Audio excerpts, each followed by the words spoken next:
Hello and welcome to this chess video. I'm Master Ingvar Jónasson and this is my chess channel, Sipit's chess channel.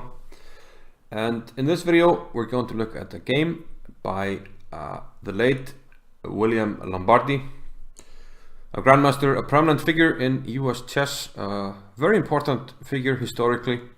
He became world junior champion. I think he's the only world junior champion to have won with a full house. He won all his games, a record that still stands to the best of my knowledge. And he was very influential in Bobby Fischer becoming world champion. In this game he's playing against George Kramer. I didn't find a picture of him, but as a Seinfeld fan I couldn't resist putting a picture of George and Kramer. So forgive me my humor. There's a tumor in your humor. But yeah, this was played in the US Championship in 1957, so I would say that fairly obviously George Kramer was a strong player. He made it to the final of the US Championship. He was born in 1929 and he still has a rating of high 2200s on FIDE. I didn't really check it further, or if he's alive. I'm not aware of that. He would be 19 years old, so that's entirely possible. But let's move on to the game, and this game features one of the nicest tactics I have ever seen. So William Lombardy with white, and he opens with knight to f3, d5. So we have a ready opening, g3, c5, bishop d2, knight c6, and now after d4 we kind of have a Grunfeld with colors reversed. And now he takes, knight takes, and you could play, I believe you could play e5 here, and you basically have a reversed Grunfeld. It's probably difficult because you lost the tempo, but it might be playable.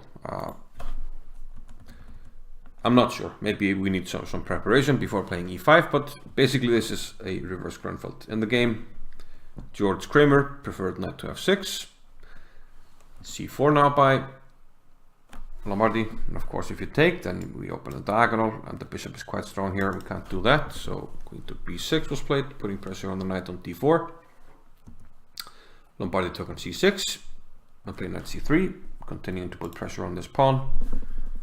And white would like black to move this pawn, but black stands firm and he protects the pawn with e6. Lombardy finishes development. Well, he doesn't finish development, but he's quicker to castle, and therefore he's more ready to strike, as he does here now in the center with pawn to e4. So already some slight problems for black to defend here. White has done a good job of opening this bishop on this diagonal, and black still hasn't gotten castled. So these problems amount to black, well, losing a pawn, but trying to get play for it. He plays bishop to a6, hitting the rook on e1, and now bishop to c5, hitting the pawn on f2. This, however, is fairly easily neutralized with bishop to e3.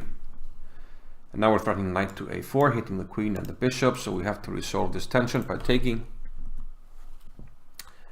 And white seemingly has the upper hand here. If you take the pawn, I'm guessing we can just start taking here, and okay, attack on the rook, and probably we'll take you with check next, and we'll be up a pawn.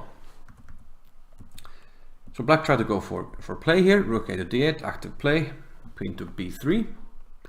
Now he took on d5, but Lombardy just took on d5, and he has a safe extra pawn here.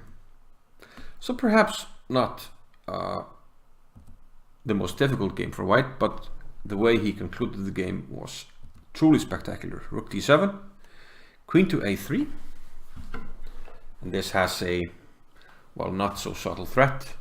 If black were to double, then rook e8 is checkmate, but the threat of course is any other move. Let's say a move such as, well, just moving the bishop. Let's say we want to trade pieces, bishop here, which is not a very good move. We might even be able to take on a7, but let's just, for demonstration purposes, play that move. the idea is queen takes f8, king takes, and rook e8, checkmate.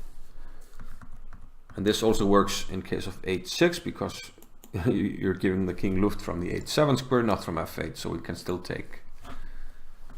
And king h7 loses a rook, king takes f8 gets mated. So after queen a3, black played queen to d6.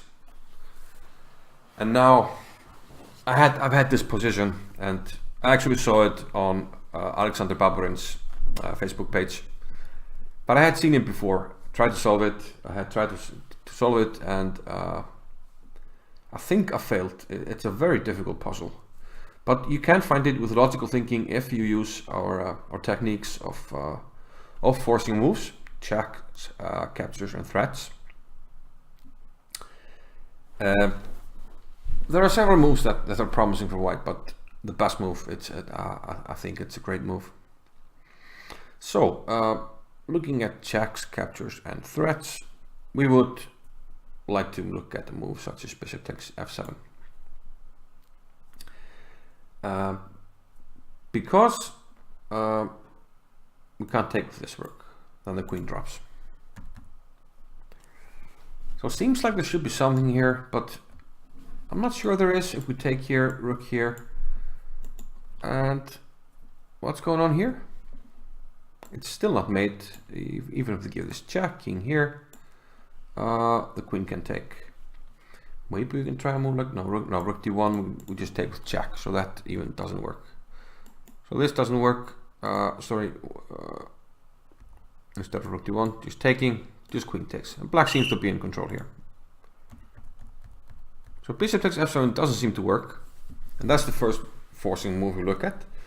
Checks, captures, and threats. So check doesn't work. Do we have captures? Queen takes d6. I don't see anything. Queen takes a6, ridiculous. Threats.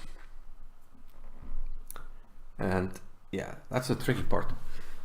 We can create some threats, but it makes no sense. But if we remember the threat of queen takes f8 being made, then maybe we get on the right track.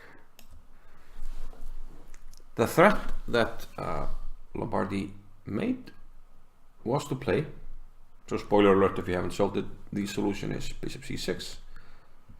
So going down our list, checks, captures, threat. We threaten the rook, easy, but we also threaten the bishop, so double attack.